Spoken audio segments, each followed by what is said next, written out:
사랑의 하나님, 우리 아버지, 오늘도 어김없이 귀한 특권을 허락하시고 기도하게 하시며 말씀 앞에 마음이 모일 수 있게 해주신 거 감사합니다.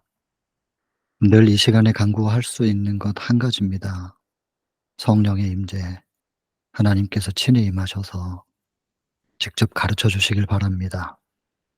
하나님께서는 성령을 통하여 글을 남기셨습니다. 붓으로 말씀하신다는 하나님의 음성을 우리가 귀로 듣기보다는 읽게 하시고, 이렇게 접한 하나님의 음성이 우리의 심령에 새겨지는 경험할 수 있도록 성령으로 강력히 역사하여 주옵소서. 시종을 아버지께만 애탁드립니다. 한순간도, 제발이지 한순간도 성령 아닌 것이 이 시간에 끼어들지 못하도록 막아주시길 바라고, 특별히 부족한 소자의 입술과 심령을 붙들어 주셔서 오직 성령의 통로로서만 쓰임받게 하여 주옵소서. 죄인의 기도지만 언제나 들으시고 응답해 주심에 감사하며 예수님 귀하신 성으로 간절히 기도드립니다. 여러분, 우리가 글로 기록된 하나님의 음성을 지금 읽고 있는데요.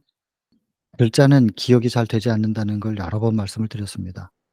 그래서 머리로 기억하는 게 아니라 마음으로 이 계시를 우리가 눈으로 보죠. 글을 우리가 눈으로 보지만 그 글 속에 담겨 있는 계시, 화이트부인도 계시를 보고 그것을 글로 옮긴 거기 때문에 그 글은 다분히 회화적이라고 말씀을 드렸고, 그래서 그 글을 통해서 화해 부인이 본 그 계시를 우리도 보는 겁니다. 그리고서 그 글을 읽으면서 우리는 그 계시의 장면들을 생각하고 그다음에는 책을 덮고 그 장면을 계속 묵상하게 되는 거예요. 그러면서 그 계시의 장면을 우리도 실제로 볼 수 있거든요. 그리고는 그 장면 속에 담겨 있는 좀 구체적인 부분들, 그것을 떠올려 보는 거죠. 그리고는 그것이 우리의 마음에 새겨지는 경험, 그걸 해야 됩니다. 그래서 머리로 기억하는 게 아니라 마음에 새기는 경험이에요. 지금 이 시간에는 지난 시간 10 장이 좀 내용이 길었어요. 그래서 이 부분을 그냥 넘어가면 거의 다 잊어버리시더라고요.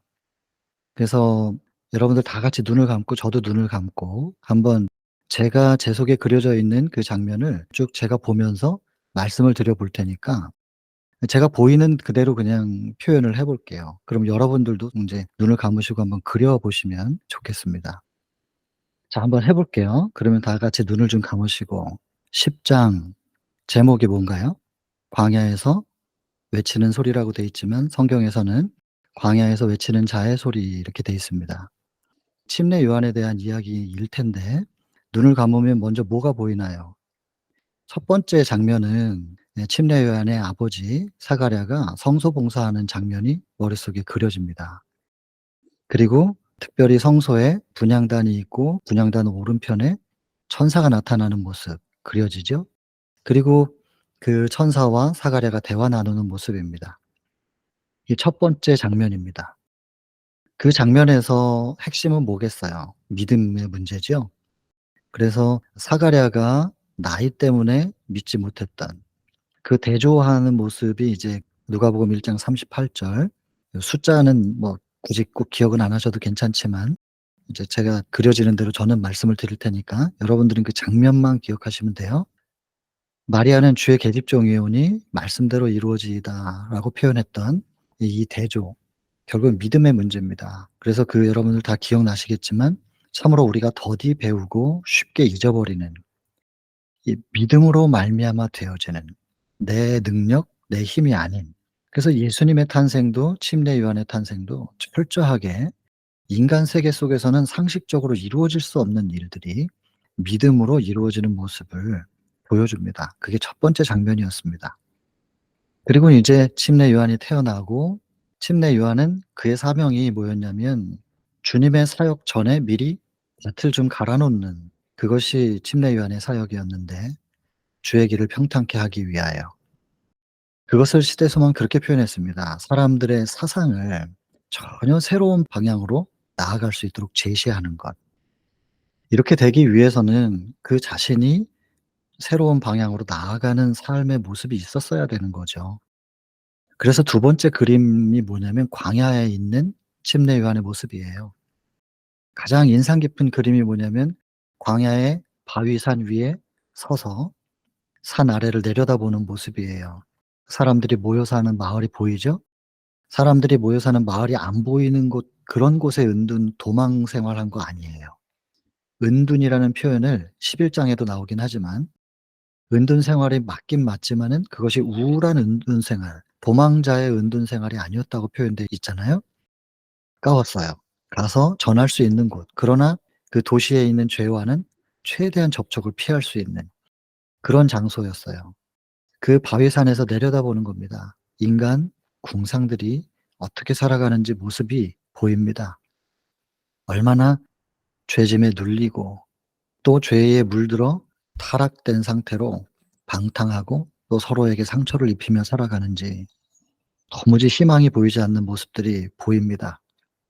그런데 그 인간 세상을 둘러싸고 있는 거대한 하늘이 보이는 겁니다. 그리고는 그 아름다운 하늘에 무지개가 보이는 것이고 침례 요한이 그 장면을 보고 있는 것입니다.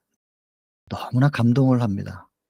그리고 하나님의 사랑이 너무나 크게, 그리고 그분의 창조의 능력이 너무나 놀랍게 여겨지는 겁니다.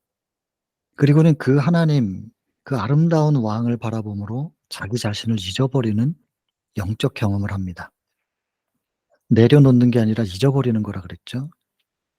이 경험을 한 것이, 자기 자신을 잊어버리는 그 경험이, 침례 요한 자신이 30, 한참 젊은 나이인데 식욕이라든지 정욕이라든지를 극복할 수 있었던 비결이었습니다. 잊어버리는 겁니다.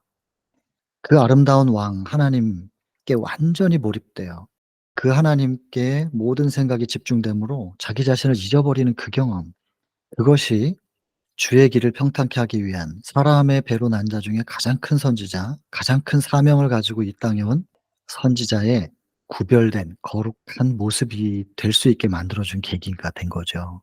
근데 이것이 사실은 모든 사람에게 주어진 구원의 도이거든요. 예수 그리스도를 바라봄으로 나를 잊어버리는 그 경험. 그 경험을 통해서 방법은 똑같습니다. 침례 요한이나 우리나. 그것을 통하여 거룩하게 된 거예요. 기별자는 거룩하여야 하였다. 그리고 그 자신이 하나님의 임재의 자리인 성소가 되어야만 하였다. 그 하나님의 임재의 자리인 성소의 가장 기초는 율법이고 그 율법이 법궤 안에 있었잖아요. 그 법궤 위에는 시은자, 시은자 위에 하나님의 임재가 내려 앉으시는 건데, 그리고 그분의 임재의 빛이 발산되면 그게 의였어요. 그 의의 옷이 침례 요한을, 또 우리를 두르는 거죠. 그래서 사람들의 사상을 전혀 새로운 방향으로 제시를 한다는 것은 첫 번째 율법에 대한 개념. 율법은 조항에 있는 것이 아니라 그 율법에 담겨 있는 사랑에 있다. 하나님의 품성에 있다는 거. 완전히 새로운 방향입니다. 의라고 하는 거, 계명과 의에 대한 것인데 새로운 방향이라는 게 그 당시 사람들이 생각했던 율법에 대한 새로운 개념을 지금 선포하고 있는 것이고, 그다음에 그 의라고 하는 것은 율법의 조항을 만들어내는 어떤 형식적인 것이 아니라 참된 하나님의 율법인 사랑이 우리 속에 충만히 임해서 그 임재의 빛이 우리를 둘러싸는 하나님을 닮은 꼴로 변화되어 가고 하나님의 사랑으로 물들어가는 그 삶의 모습이 곧 의이다. 이거는 그 당시의 신학과 구원의 도를 완전히 뒤집는, 역행하는 이야기예요. 이 기별을 외친 거예요. 그러니 돌이켜 보라는 거예요. 지금 바라보는 그 방향 아니라는 거죠. 돌이켜 보라. 회개예요. 그게 돌이켜서 방향을 돌이켜 보는 거. 죄로부터 돌이켜 주를 보는 거. 그게 회개니까. 정로회개단 3 장에. 그래서 회개하라. 보면 그 자리에 뭐가 있을 것이다. 천국이 있을 것이다. 이미 마음문 앞에서 두드리고 계시니까. 천국. 예수 그리스도, 그분을 마음에 모셔드림으로 우리의 마음에 내 자아를 잊어버리는 경험을 하면 얼마나 수많은 그 시험 가운데 겪는 갈등으로부터 자유로울 수 있고 평화로울 수 있느냐. 그게 천국이 아니냐. 회개하라, 천국이 가까웠다. 이 메시지를 외친 거거든요. 사람들의 시선을 돌이켜서 예수를 바라보게 하는 게 침례 요한의 사역이었는데, 이것이 그 당시에 이스라엘을 흔들었죠, 이 기별이. 그리고는 그 광야에 있는 침례 요한에게 사람들이 몰려오는 장면을 한번 그려 보세요. 백성들이 훅 몰려와요. 근데 그 백성들 가운데 누가 있었냐면 지도자들도 있었어요. 기회주의자들. 그들 독사의 자식이라고 침례 요한이 아주 날카롭게 지적합니다. "왜 독사의 자식이냐? 독사, 뱀, 사단인데 너희들은 사단의 자식이다." 왜냐하면 사단을 닮았거든요. 사람들이 예수를 바라봐야 되는데 하나님께 경배하고, 경배는 성소에서 이루어지는 거기 때문에 경배라고 하는 단어에 대해서도 설명드렸습니다. 하나님의 임재의 자리인 성소, 그곳에서 드려지는 경배는 하나님과의 만남을 얘기하는 겁니다.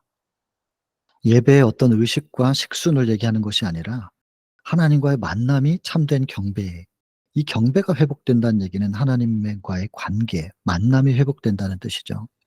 사람들이 그 하나님을 바라보고 만나고 경배해야 되는데 자꾸 그 경배를 자기들이 받고 싶은 거예요. 그래야 로마로부터 인정을 받고 기득권을 잃지 않으니까. 그래서 사람들이 자기를 주목해 주기를, 자기가 경배받기를, 인기가 있고 싶고, 이런 생각을 갖고 있는, 그래서 하나님과 백성들 사이에 통로로서 세워 놨더니 백성들의 시선을 자기들에게로 끌어당기는 철저한 사단이죠. 사단이 하나님께 드려지는 경배를 빼앗고 싶었던 거니까. 자기도 경배받고 싶었던 거니까. 그런 사단의 모습을 그대로 닮은 그 당시의 지도자들, 독사의 자식이 아니냐. 그리고 강력하게 심판을 선고해요. 이 모습을 어떤 누구도 지도자들에게 저런 식으로 얘기하는 사람 없었단 말이에요. 그걸 백성들이 봐요. 백성들도 얘기하는 거예요. "그럼 우리는 어떻게 해야 돼요?" "내가 이미 말하지 않았느냐. 회개하고 천국이 가까웠으니 회개하고 천국 대신 그분을 바라보라. 이제 그분을 곧 보게 될 것이다." 하면서 이렇게 본인이 경험한 그 아름다운 왕을 바라봄으로 자기 자신을 잊어버리는 그 경험을 할 수 있도록 백성들을 이끌고, 그렇게 되면 자연스럽게 그분을 마음속에 모신 사람의 증거가 나타나게 될 거야.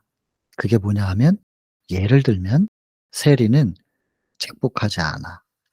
군인은 강탈하지 않아. 어려운 사람 보면 나눠주고 싶어. 이게 자연스럽게 그렇게 될 거야. 그게 곧 증거다. 이게 이렇게 선포하고 있는 거예요.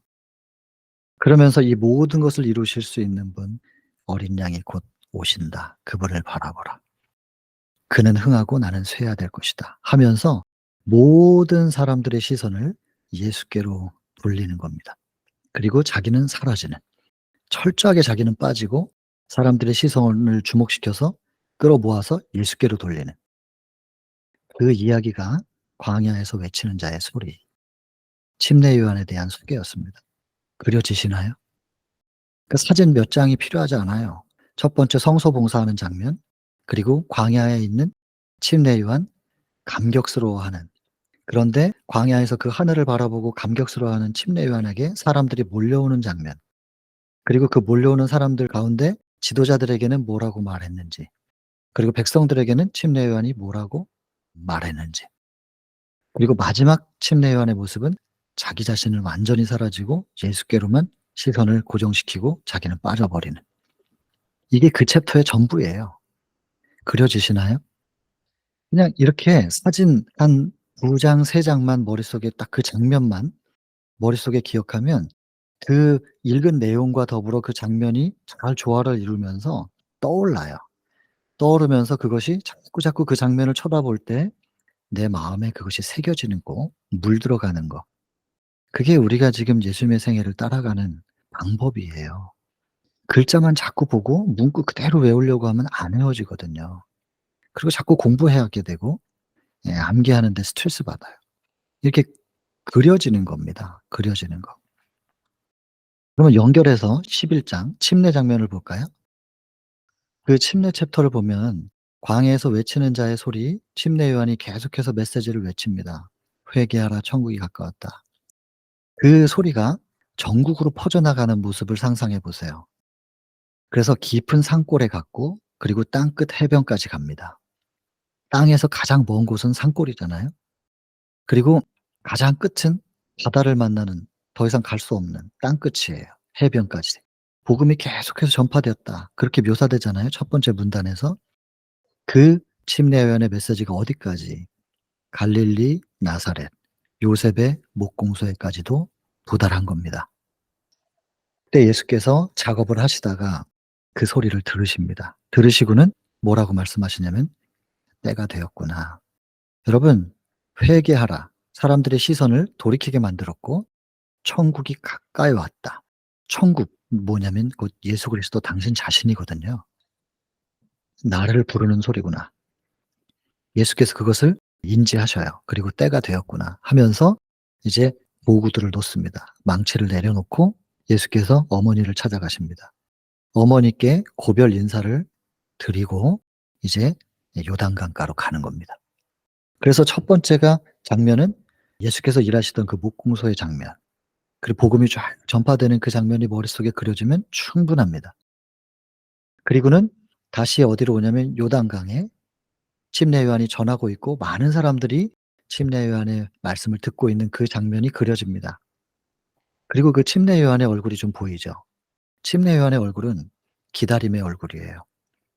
나이가 30이 됐고 침례 요한 예수님에 대한 내용을 다 알고 있어요. 그 처녀가 잉태한 것도 알고 있었고 그다음에 성장하는 모습 그 얘기 다 듣는 거예요. 친척 관계고 듣는 거예요. 그리고 6월 월절에 예루살렘에서 어떤 일이 있었는지 소식을 듣고 있었어요. 메시아라고 하는 걸 알고는 있었는데 보증이 없어요. 저분이 정말로 메시아라면 지금 이렇게 오랜 시간 동안 30 년이에요. 왜 당신 자신을 드러내지 않고 저렇게 가만히 있는 것인가? 의심이 될 만한 시간이죠. 인생에서 30 년인데 충분히 그 시간 동안 침례요한의 마음속에 의심이 좀 들 수 있었다는 것 때문에 비난할 수 있는 인간이 있을까요?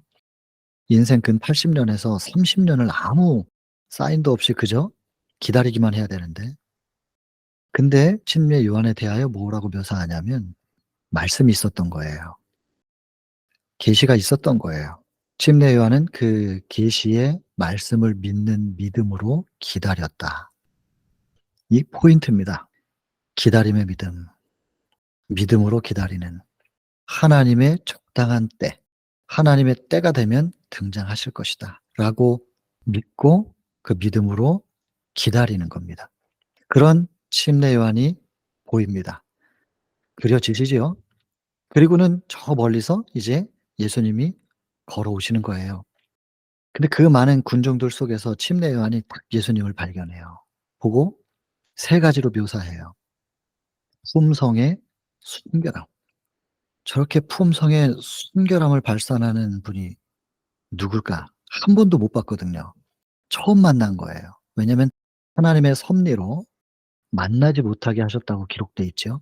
왜냐면 서로 뭔가를 공조했다라고 하는 그런 생각들을 사람들이 하게 될까 봐. 그래서 한 번도 하나님의 섭리로 만나지 못하다가 처음 만났는데 '아 저분이구나.' 너무나 품성의 순결함이 발산되는 그리고는 그 분위기조차도 그분이 머문 그 주변의 분위기조차도 거룩하고 엄숙하게 만드는 그런 분위기가 있었다는 거예요. 여기서 여러분 그 엄숙이라는 단어 오해하지 마셔요. 지난 시간에도 우리가 경건이라는 단어에 대해서 다시 설명할 때 명랑함과 사랑스러움으로 표현했습니다. 여기서 말하는 거룩과 엄숙함 역시도 사랑의 분위기인 것이지 그것이 무겁고 어두운 분위기가 결코 아님을 이 인간적인 단어의 개념으로 이 영감의 글을 푸시면 안 돼요. 성경도 마찬가지지만 국어 사전으로 풀면 안 되는 거예요. 이 전체적인 흐름으로 그것을 보셔야 됩니다. 그래서 그 분위기였어요. 그리고 "저렇게 신령한 감화를 끼치는 사람을 본 적이 없다." 그렇게 기록하죠. 그렇게 세 가지 표현으로 표현해요. 그 예수님의 침례 요한이 있는 그 자리로 광야로 나아오시는 예수님의 모습 속에서 어떤 분위기가 발산됐을까? 이걸 여러분 그려 보세요. 그 글에 묘사한 것을 최대한 생각하면서 그리고 하나님께 여쭤보는 거예요. "하나님, 그 신령한 감화력이라는 게 어떤 분위기였을까요?" 거룩하고 엄숙한 분위기를 그 사랑의 분위기를 발산했다는데 품성의 순결함을 발산하는 그런 빛깔은 뭐였을까요? 여러분 기도해 보세요. 그리고 볼 수 있게 해 달라고 하고 느낄 수 있게 해 달라고 기도하면서 이 글을 읽고 묵상하는 거예요. 그리고는 예수님과 만났어요. 알고 있었거든요. 너에게로 나아올 것이고 그리고 침례를 요구할 것이다. 근데 정말로 그렇게 하시는 거예요. 근데 여러분 거기서 참 중요한 표현이 있잖아요. 그 세 가지 묘사한 것이 침례 요한이 메시아에 대해서 계시받았던 것 내용과 정확하게 부합되었다 이렇게 돼 있어요. 여러분 메시아인지 아닌지를 침례 요한이 자기 판단으로 자기 기준으로 판단한 게 아니고 받았던 계시와 부합될 때 '저분이구나.' 이렇게 알았다는 거예요. 여러분 오늘날도 마찬가지예요. 오늘날의 예수는 메시지로 기별로 우리에게 올 거예요. 참된 믿음으로 말미암는 의의 복음의 기별로 올 거예요. 그러면 많은 사람들이 기별이라고 말할 거예요. 가짜 예수가 등장할 거거든요. 그렇다면 여러분들은 어떤 예수 그리스도가 참인지를 어떻게 알 수 있느냐? 계시. 이미 우리에게 주어진 계시의 글, 글로 주어진 계시의 말씀을 여러분들이 알고 계셔야 되고 그 평상 그것이 조합되고 기별자처럼 정리해서 말하지는 표현하지는 못했다 할지라도 그 메시지들이 있는 거예요, 내 안에. 계시들을 평상시에 보아 놨기 때문에 그것과 내가 만난 그 기별이 '아 이거 일치한다. 이게 부합되는구나.' 하면 '아 저것이 참이구나.' 그렇게 확신하시면 된단 말이에요. 침례 요한도 그렇게 계시의 기준을 통해서 '저분이 메시아구나.' 그걸 알았다는 것이죠. 그리고는 '주님이시구나.' 했는데 예수께서 침례 요한이 받았던 계시대로 그 침례를 요구하는 거예요. 근데 막상 그 상황이 돼 보니까 주저하게 돼요. 왜냐하면 죄 없는 분이 나 같은 죄인에게 어떻게 침례를 받는가? 나는 저런 분에게 어떻게 침례를 베풀 수 있는가? 그랬더니 예수께서 하신 말씀이 "이제 허락하라."고. "이제 허락하고 그렇게 함으로 모든 의를 이루는 것이 합당하다." 여러분 침례는 의식이었어요. 침례 요한의 침례는 하나의 상징이었고 그것은 이 죄를 씻는 것에 대한 상징이었는데 예수님이 그 과정이 필요가 없는 분이잖아요. 그럼에도 불구하고 그 의식을 취하세요. 이유는 우리에게 모본이 되기 위해서예요. 그렇다면 모든 의를 이루는 것이 합당하다고 했으니까 의식을 취하는 것도 의의 한 부분이라는 걸 우리는 인정해야 됩니다. 그래서 계속 너무 믿음을 얘기하면서 표현을 무시할 수는 없는 거예요. 이걸 조화를 정확하게 이루어야 되는 것이고 제가 믿음을 많이 얘기하긴 하지만 그것을 통하여 표현되는 부분들을 무시해도 괜찮다는 그런 말씀을 드린 적은 한 번도 없습니다. 조화이죠.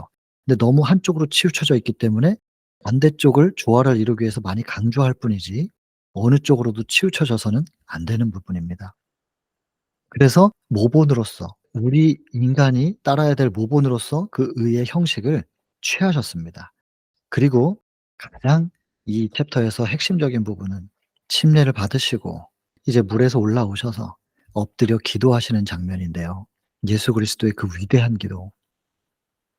늘 천사들의 수종을 받던 그분이 혼자이셨고 30 년을 그리고 앞으로도 혼자일 겁니다. 십자가 때는 하나님의 임재조차도 이제 느낄 수 없는 홀로 서야 되는 그 외로움과 고독의 시간들을 보내야 되는 예수. 화평을 사랑하시는 분께서 싸우셔야 됩니다. 투쟁하셔야 되는 예수. 그 예수께서 고개를 드십니다. 근데 그분의 시선이 마치 하늘을 꿰뚫는 듯하였다. 그렇게 기록돼 있잖아요. 그리고 하나님과 눈이 딱 마주치는 하나님의 눈을 보고 싶었겠죠, 예수께서. 하늘을 향해서 고개를 들며 눈물로 기도하는 그 간구. 당신 자신에 대해서는 뭐 형제들도 심지어 어머니까지도 훗날 제자들도 예수님을 이해할 수 없었다고. 그래서 늘 고독한 이 인생이었지만 거기에 매몰되지 않으셨어요. 지금 예수님의 간구는 뭐냐면 인류의 구원을 위해서 필요한 그 능력. 그걸 지금 기도하십니다. 죄가 인간의 마음을 얼만큼 완악하게 하고 그렇게 완악하게 된 인간의 심령이 예수 그리스도의 사명을 이해하는 게 얼마나 어려운지 그 사명을 이해해야만 받아들일 수 있는 구원의 선물 예수 그리스도의 사명을 이해하고 구원의 선물을 받는 것이 얼마나 어려운지를 예수께서 아셨다는 거예요. 그 어려운 상황 속에서 사단의 세력을 정복하기 위해서는 능력이 필요했던 겁니다. 모든 인류의 구원이 예수님의 팔에 달려 있다는 걸 그분이 아시고 너무나 무겁죠. 왜냐하면 당신 자신이 신이었으면 괜찮은데 지금 인간으로 오셨잖아요.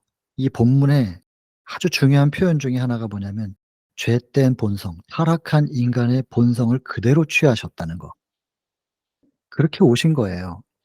그렇게 오셔서 인류의 구원을 위하여 본인이 일하셔야 되는 건데 첫 번째 확인해야 되는 게 있었어요.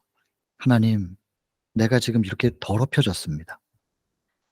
이런데도 불구하고 저를 통하여 일하시겠습니까?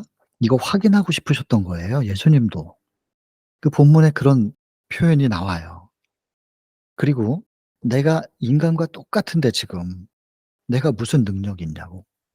근데 모든 인류의 구원은 내 팔에 달려 있습니다. 어떻게 하면 되겠습니까? 하나님께서 능력을 공급하셔야만 되잖아요. 그래서 인류를 붙드신 그 손, 근데 하나님의 능력의 손을 붙드시기 위하여 다른 한 손을 내미셨다. 이렇게 표현되어 있잖아요. 그리고 이 손 잡아 주시겠냐고. 그리고 하나님께 눈물로 호소하고 계시는 거예요. 여러분, 오늘날도 똑같아요. 예수 그리스도의 사명을 이해해야 돼요. 그래야 구원의 선물을 받을 수 있어요.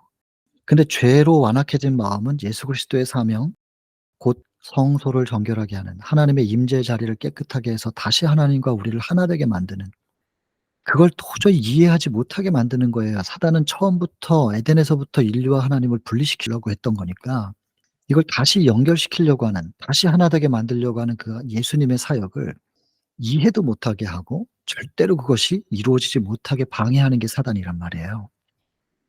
그러니 이 어려운 일을 해 나가기 위해선 능력이 필요했던 것이고 예수님조차도 그 능력을 하나님께 간구해서 받았단 말이에요.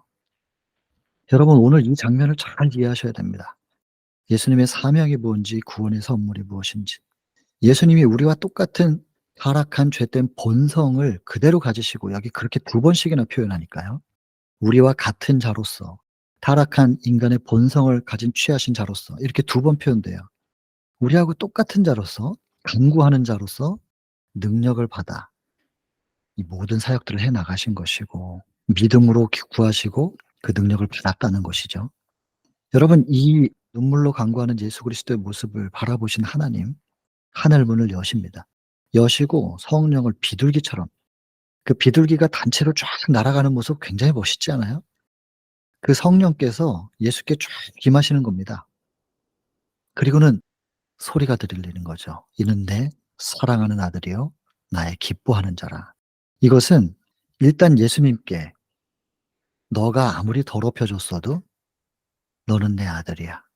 나는 너를 자랑스럽게 생각하고 나는 너를 기쁘게 생각한다."라고 하는 격려의 말씀이고, 또 그 당시에 듣는 모든 사람들을 위하여, 물론 들은 사람은 침례 요한과 뭐 그 외에는 표현된 게 없는데 그냥 거의 식별하는 사람이 없었다고 돼 있으니까 침례 요한만은 아니었던 것 같아요. "거의 없었다." 그렇게 돼 있으니까 뭐 아주 소수는 있었던 것 같아요, 표현을 보면. 들으라는 거예요, 귀 있는 자는. 그리고 오늘날 우리에게 아무리 우리가 타락한 모습이라 할지라도 우리가 간구하면 예수님이 간구할 자격이 있으셨던 것처럼 우리도 간구할 자격이 있고, 예수께서 간구하실 때 하늘이 열리고 "내 사랑하는 자, 내 기뻐하는 자"라고 하는 음성이 들렸던 것처럼 우리의 기도도 능력이 있어서 하나님 앞에 간합되고 하나님 보좌 앞에 간합되고 외면당하지 않고 그리고 응답받을 수 있다는 약속이라는 것. 그래서 누구든지 간에 예수께서 그 사단의 세력과 싸우고 정복하기 위하여 능력이 필요해서 구하셨던 것처럼 누구든지 지금 현재 이 땅에서 죄를 저항하고 싶고 사단의 그 강력한 그 시험으로부터 대항하여, 대항이라는 건 그 전장에 표현된 단어인데 오늘은 저항이라는 표현을 썼어요. 저항하기 위하여, 싸우고 극복하기 위하여 능력을 간구할 때 절대로 외면당하지 않을 것이다. 하늘이 그 능력을 공급하실 것이다. 오늘날 우리에게도 주시는 말씀이라는 거예요. 약속의 말씀, 보증의 말씀이라는 거예요. 그리고 하나님은 그런 사랑의 하나님이라는 것을 보여주기 위해서 예수께서 이 땅에 오신 것이다. 라고 하면서 마무리를 하죠. 그리고 그 예수님과 하나님과의 그 대화를 바라본 침례 요한은 너무나 감격하는 거예요. 신이 어떻게 저렇게 우리와 똑같은 모습으로, 그리고 아무 능력도 없는 무력한 인간의 모습으로 오셔서 간구자가 되실 수 있느냐. 모든 것들을 베푸시는 분이셨는데 저 신이 저렇게까지 당신 자신을 낮추셔서 능력이 공급되지 않으면 아무것도 할 수 없는 그런 간구, 구하는 자가 될 수가 있는가. 너무나 감동하는 거예요. 그리고 그런 비록 더럽혀진 모습이지만 그 인간의 간구를 하늘이 듣고 하늘 문을 열고 늘기처럼 성령을 쏟아부어 주고 그리고 음성을 들려주는 거죠. "내 사랑하는 자, 나의 기뻐하는 자." 그 하나님, 두 분 하나님의 모습 속에서 침례 요한은 너무나 감동을 하는 거예요. 그리고는 사람들에게 외치는 거예요. "보라, 저분이다. 세상 죄를 지고 가는 하나님의 어린 양이다." 비록 어린 양이라는 게 무슨 뜻인지를 몰랐지만 침례 요한이 말하는 자기 자신조차도 그게 무슨 뜻인지는 몰랐다고 기록하는데 십자가를 생각 못한 거예요. 이사야 53장 영광의 재림 전에 고난의 메시아가 먼저 있어야 됨을 십자가를 침례 요한조차도 이해는 못했어요. 어린 양 제물에 드려지는 거잖아요, 제물. 희생돼야 되는 거예요. 그것에 대해서 침례 요한이 아직은 이해하지 못해요. 나중에 22 장에 보면 시대소망 22 장에 요한의 투옥과 죽음 장면에 보면 그것이 어떻게 요한에게 깨달아지는지가 나오지만 아직은 이해 못하는 겁니다. 그러나 침례 요한은 다 이해는 못했어도 '저분이야. 저분을 바라봐. 세상 죄를 지고 간 하나님의 어린 양이야. 저분을 통해서 우리가 구원받을 수 있어.'라고 외치는 것입니다. 이것이 이 11장 침례 장면에서 묘사되는 이 우리가 마음속에 그려 볼 만한 장면들이죠. 여러분 이제 눈을 좀 뜨셔도 되겠습니다. 두 챕터를 다 그려 봤는데 여러분 그려지시나요? 저도 지금 처음부터 끝까지 그대로 눈을 감고 보여지는 대로만 말씀드린 거예요. 그러면 제가 본문을 다시 한번 보겠습니다. 이제 본문을 보면 저희가 본 그림들이 여기에 글로는 어떻게 표현되어 있는지 한번 보죠. 광야의 선지자와 놀라운 선포가 있었습니다. 저녁에 퍼집니다. 산골 벽촌, 깊은 산골 벽촌, 그다음에 거기에 있는 농부들, 그다음에 해변, 어부에게까지 미칩니다. 그리고 그것이 나사렛의 요셉의 목공소에까지도 소리가 전달됐고 그 외침을 알아보셨고 아 이게 뭔지 이게 지금 뭐냐면 예수님 부르는 소리죠. 여기 지금 커서 움직이는 거 보이시나요? '나를 부르는구나. 때가 왔다.' 그리고 어머니에게 고별 인사했죠. 그리고 친척간이었는데 처음 만난 거예요. 만나 본 적이 없어요. 양쪽 다 예수님도 은둔 생활, 침례 요한도 은둔 생활이었어요. 근데 여기서의 은둔은 지난 시간에 표현했던 것처럼 슬픔의, 어두움의, 도망자의 은둔 생활은 아니에요. 근데 하나님의 섭리가 공모했다는 혐의를 받게 하지 않기 위해서 한 번도 만나지 못하게 했었는데 요한은 30년 동안 그 예수님의 특징 지은 사건들을 알고 있었다 그랬어요. 예루살렘에 6 월절에 방문했을 때 랍비의 학교에서 근데 이제 뭐 이런 얘기를 듣고 메시아가 되실 걸 알았으나 결정적인 보증이 없어서 '정말로 약속되신 분일까.'라는 의심을 했다는 거예요. 그러나 정하신 때가 이르면 분명해질 것이다라는 믿으면서 계시를 믿으면서 믿음으로 기다렸다. 이 굉장히 중요한 포인트입니다. 그리고는 어떤 표시를 그러니까 미리 계시를 받았는데 침례받기를 요구할 것이다. 그리고 침례받고 나면 신성의 표적이 나타날 것이다. 이걸 침례 요한은 식별해낸 거예요 나중에. 사람들은 뭐 듣지도 못하고 보지도 못했지만 그 장면을 똑같이 보면서 우리가 봉헌식 장면 기억하시죠? 영적인 것은 영적인 것으로만 식별이 된다고 했습니다. 집례하는 제사장은 그냥 가난한 집 아기라고 봤는데 시므온은 안나는 봤거든요. 보이는 거예요. 그런 것처럼 침례 요한 외에 극소수의 사람만 그 식별을 했던 것 같아요. 나중에 보면 그렇게 표현이 됩니다. 그래서 인제 그렇게 요런 침례를 요구할 것이고 신성의 표적이 나타나면 "메시아다."라고 하는 확신을 가지고 백성들에게 소개를 해라. 요렇게 지시를 먼저 받았던 거예요. 그런데 인제 그러고 기다리고 있었던 건데 예수께서 오셨어요. 품성의 순결성. 분위기까지도 거룩하고 엄숙하였다. 신령한 감화력을 끼치는 사람은 처음 봤다 이거예요. 그런데 그것이 곧 메시아에 관하여 요한에게 계시된 것과 부합되었다. 제가 강조했었죠. 그렇지만 주저해요. 왜냐하면 침례를 어떻게 내가 줄 수 있느냐. 그리고 왜 죄도 없는 그분이 이런 의식에 죄를 고백하는 의식에 순복해야 하는가. 그때 "내가 당신께로 가야 되는데 당신이 내게로 오십니까? 이제 허락하라. 모든 의를 이루는 것이 합당하다." 요단강으로 물속에서 장사 지내 침례 의식이 치러진 겁니다. 성령의 비둘기처럼. 죄를 고백하는 의미의 침례는 아니었습니다. 모본이셨습니다. 의식도 의이고 그것에 모본을 보이신 겁니다, 따르면서. 그다음에 이것이 할례도 마찬가지입니다. 예수님이 할례 받을 필요 없었던 거고 봉헌할 필요 없었던 건데, 요 봉헌식 장면에 특별히 할례와 봉헌식 누가복음 2 장에 나와 있잖아요. 뭐라고 돼 있어요? 율법대로, 규례대로, 기록된 대로. 예수님은 율법을 폐하러 오신 게 아니라 완성케 하러 오셨다고 기록돼 있는 것처럼 율법대로, 규례대로, 기록된 대로 따르신 겁니다. 표면적인 것도 예수님이 따르셨다고 하는 거예요. 심지어 침례도 마찬가지예요. 똑같은 맥락에서 그렇게 하신 것입니다. 그리고는 예수님께서 기도하셨습니다. 투쟁에 들어가고 계십니다. 싸워야 돼요. 유대인이 원하던 나라와는 정반대의 나라를 말해야 되거든요. 이 땅에 세우는 나라 아니고 마음에 세워지는 나라, 마음의 천국. 완전히 정반대의 이야기를 해야 돼요. 누가 그걸 받아들여 주겠냔 말이에요. 예수님의 어머니도 이해 못했고 침례 요한도 이해 못했는데 이 어려운 일을 해 나가셔야 되는 이 투쟁으로 돌입하는 거예요.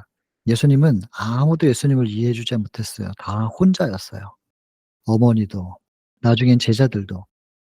고독한 삶이었죠. 우리와 같은 자로서 이거 예수님의 인성에 대해서 묘사하는 부분입니다. 죄와 비의 짐 담당하시고 무죄하신 자가 죄의 수치를 느껴야 했고, 그리고 죄된 것들과 계속해서 섞여 살아야 돼요. 여러분, 뱀 굴에 들어갔다고 한번 생각해 보세요. 뱀들이 내 몸을 기어다닌다고 생각해 보세요. 어떻겠는지.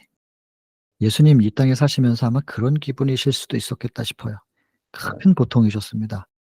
죄를 알지도 못하는 그 순결하신 분께서 죄에 둘러싸여 있는, 죄의 옷을 입고 있고 그 당신 자신이 취하신 육신조차도 죄덩어리인데 타락한 인류의 구원이 그의 팔에 달려 있으므로 하나님의 전능하신 사랑의 손을 붙잡기 위하여 그 손을 내미셨다. 이 표현 보세요. 이 표현을 통해서 한번 머릿속에 그림을 그려 보세요. 눈물로 젖은 그 얼굴을 하늘을 향해서 들고, 그리고 그분의 떨리는 손이 하늘을 향하여 하나님의 손을 붙잡겠다고 들리워지는 걸 한번 상상해 보셔요. 그려지실 거예요. 그 모습 앞에 우리는 숙연해질 수밖에 없어요. 우리의 구원을 위하여 저렇게 간절히. 근데 당신 자신도 힘없이 오셨단 말이에요. 시대소망 35 장에 보면 나옵니다. "당신은 이 땅에 오실 때 당신의 신성은 버리셨는 바." 이렇게 돼 있어요. 신성을 하나님께 완전히 맡겨 놓고 당신의 신성을 완전히 버리고 인간으로 오셨다니까요. 나중에 다 확인될 겁니다. 35 장인데. 그리고 능력을 간구하시는 거예요. 능력 없이는, 하나님께서 주시는 능력 없이는 못한다고, 이 사역을. 그리고 하나님께 능력을 간구하는 거예요. 그분의 시선은 하늘을 꿰뚫는 듯했고 사람의 마음, 죄 때문에 완악하게 된 마음, 이 마음들이 예수님의 사명을 이해하는 거, 그리고 구원의 선물을 받아들이는 거 얼마나 어려운지를 아시고 이거 해 나가려면 능력이 필요하거든요. 간구하시는 겁니다. 천사들이 이걸 듣고 이런 기도 처음 들어본 거예요, 천사들이. 그래서 "아니 주님." 그러면서 막 달려가서 위로하고 싶어요. 근데 하면 안 되는 거였대요. 아버지께서 친히 응답하셔야만 하는 상황이에요. 침례 요한 외에는 이 성스러운 분위기, 이걸 식별한 사람이 아무도 없었다는 거예요. 하나님의 보좌에 항상 두르고 있는 그 빛이 예수님을 다 덮는 그 모습을, 그 분위기를 요한은 식별을 했어요. 그때 하늘 문이 열리죠. 내 사랑하는 아들이고 내 기뻐하는 자라는 하나님의 음성이 들립니다. 듣는 자들에게 믿음을 고취시키고 예수님께 힘을 주시기 위하여 하나님께서 직접 음성으로 들려주셨어요. 그리고 우리의 타락한 본성을 자신이 취하시는 어떠한 그러한 굴욕에도 불구하고, 여러분 이렇게 명확하게 표현되어 있는데, 본성, 타락한 본성을 예수께서 취하셨다. 우리하고 같은 조건으로 싸우신 겁니다. 이렇게 기록이 돼 있는데 이걸 어떻게 부정을 하냔 말이에요. 근데 그 죄로 더럽혀진 인간 예수를 하나님께서 아들이라고 선언하신 이유가 무엇이냐면 우리한테 들으라고. 우리같이 죄된 인간들에게도 하나님께서 내 사랑하는 아들이고 내 기뻐하는 자라고 하시는 그 말씀, 그 말씀은 우리에게도 해당된다. 우리에게 하신 말씀으로도 받아들여도 된다는, 우리 때문에 이렇게 하신 거예요. 이런 거 다 취하신 것이고. 그리고 예수께서 한 간구자로서 "제발 제 기도를 좀 들어 주시고 능력을 공급해 주세요." 라고 하는 본인의 기도가 간합되기를 받기 위하여 눈물로 기도하시는 그 예수님의 모습을 보고 침례 요한이 깊은 감명을 받습니다. 신이 사람이 되어 간구자로. 그리고는 인제 성령 임하는 그 표적, 영적인 것은 영적으로 보이는 것이죠. 그리고 또 한 번 구주라는 걸 확신해요. 그래서 여러분, 우리가 뭔가를 판단하는, 진리냐 아니냐는 것을 판단하는 것은 계시, 오늘날 주어진 계시는 말씀입니다. 기록된 말씀이고, 그리고 말씀이 묘사하는 참 기별, 참 예수 그리스도, 참 복음의 빛깔이 있어요. 그 표적. 그것이 나타나면 '아 저게 진짜다.' 이렇게 보시면 되죠. 여러분, 오늘날 우리에게 표적 그러면은 무슨 표적이 있어야 된다 그랬습니까? 목자들에게 누가복음 2장 12 절이죠. 뭐라고 되어 있습니까? "강보에 쌓아 구유에 누인 아기를 볼 텐데 그것이 너에게 표적이 될 것이다." 예수 그리스도를 전하는 사람에게 역시 이 표적이 나타나야 될 겁니다. 예수님의 표적, 그 낮아짐의, 그 겸손의 표적이. 오늘날 독사의 자식의 소리인지 아니면 참된 진리의 복음의 말씀인지를 식별할 수 있는 거. 여기에 기준들을 주셨습니다. 잘 기억해 두십시오. 미혹하는 자가 올 때, 진리를 식별할 때는 이런 것들이 필요할 겁니다.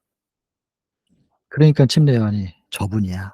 보라 세상 죄를 지고 간 하나님의 어린 양." 하면서, 왜냐하면 표적이 나타나면 백성들에게 말할 수 있을 거라 그랬잖아요. 이게 확신한 거예요. 이제는 확실하다. 그리고 백성들에게 말하기 시작해요. 저분이라고. 가까이 오겠다고 했던 천국이 바로 저분이라고. 근데 자기도 이해하지 못하는 말, 어린 양이라는 말을 추가하죠.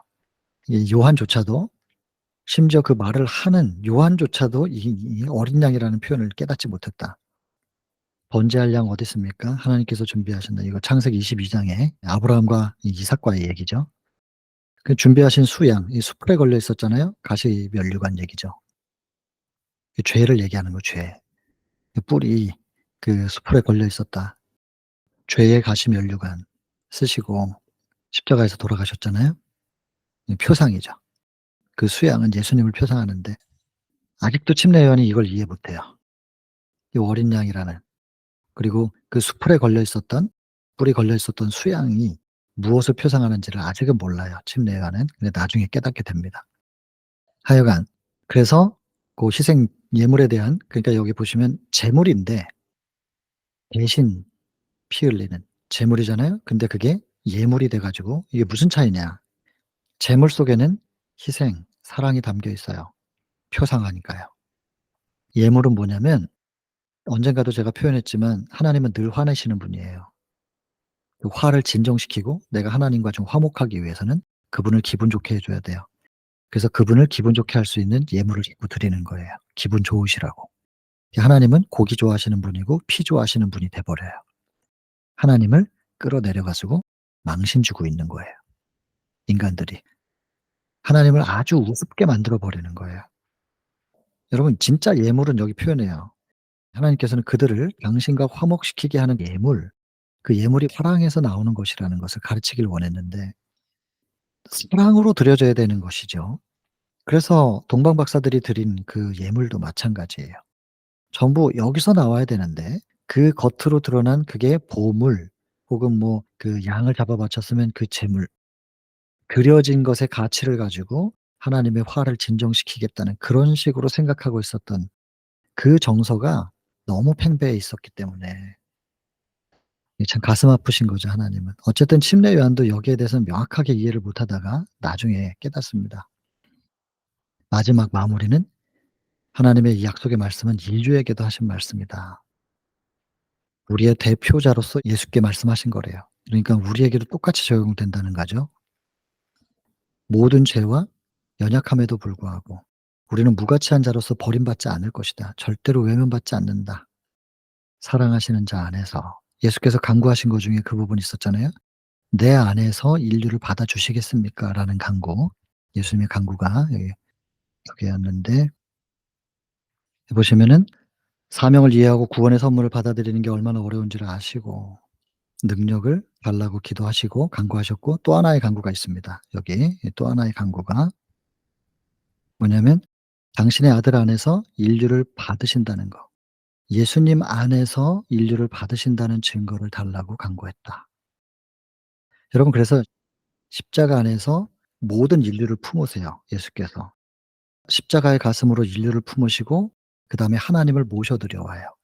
그래서 십자가 안에서 나중에 인제 십자가 장면 78, 79 에서 나오는 얘기인데, 갈바리와 다 이루었다 챕터 보시면 돼요, 나중에. 그 십자가 안에서 인류와 하나님을 십자가의 가슴으로 다 품어 가지고 하나 되게 만드는 거. 그게 목적이셨던 건데 여기 지금 그걸 위해서 기도를 하셔요. 당신의 아들 안에서 인류를 받으신다는 증거를 달라고 간구했었고, 그 이 기도는 나중에 78, 79장 그 십자가 장면 두 챕터가 십자가 묘사인데 거기서 응답을 완전히 받는 거죠.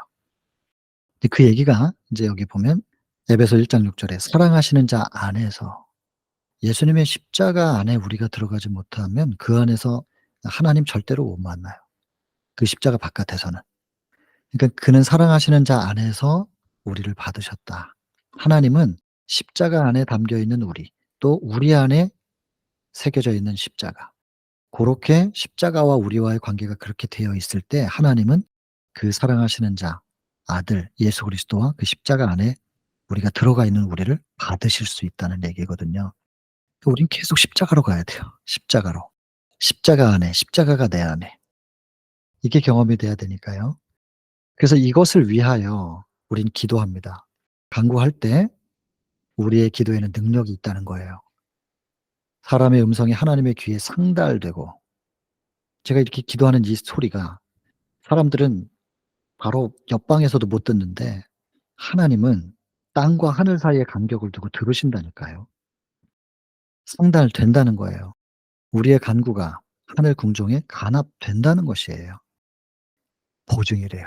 우리가 기도하면 이렇게 된다는 보증이래요. 그러니까 여러분, 이 시간 끝나고 나서 기도해 보세요.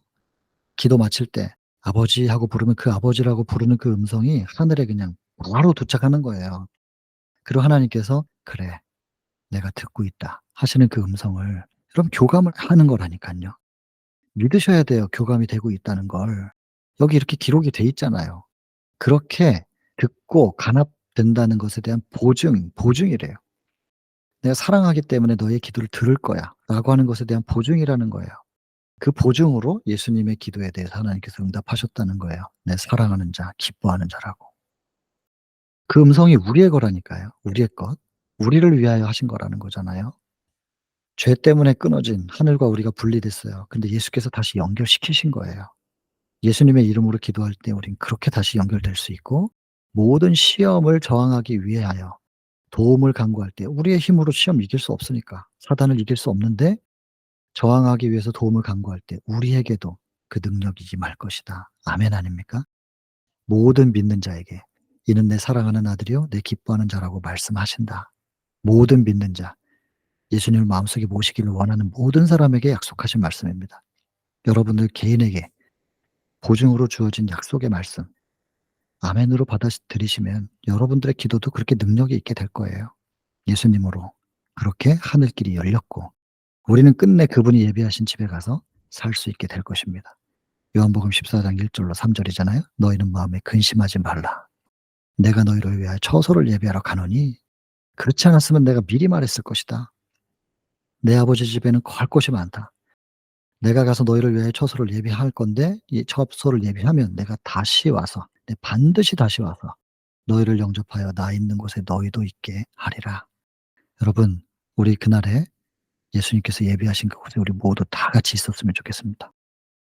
여러분, 이렇게 하면서 이 챕터는 마칩니다. 제가 그림을 먼저 그렸고 그 그려진 내용들이 글로는 어떻게 적혀 있는지를 확인한 겁니다. 여러분들도 요렇게 하시면 됩니다. 그래서 처음에는 먼저 읽으시고 읽은 내용을 자꾸 머릿속에는 장면과 계시로서 자꾸 그것을 그려내고, 그다음에 책을 덮어 놓고 한번 쭉 그려 보시고 다시 한번 글로 확인하고, 요렇게 몇 번만 해 보시면은 이제 그려져요. 머리로 기억하는 게 아니라 마음에 새겨지는 거예요. 여러분 꼭 그 경험을 공부는 그렇게 하나님을 알아가는 공부는 학교 공부하고는 다르거든요. 이게 성경을 공부한다는 것은 하나님의 가슴을 만지는 것이라고 그랬는데 하나님의 가슴 그분의 그 뜨거운 사랑의 마음을 만지면서 우리에게 그 온기가 전해져서 우리도 따뜻해지는 그 사랑으로 물들어가는 그게 성경 공부거든요. 그러니까 머리로 외우려고 하는 게 아니라 자꾸 계시를 그 당시의 장면을 보고 그려 보시는 그리고 물들어가는 그렇게 하시면 좋겠습니다. 자 개인 기도하는 시간 갖겠습니다.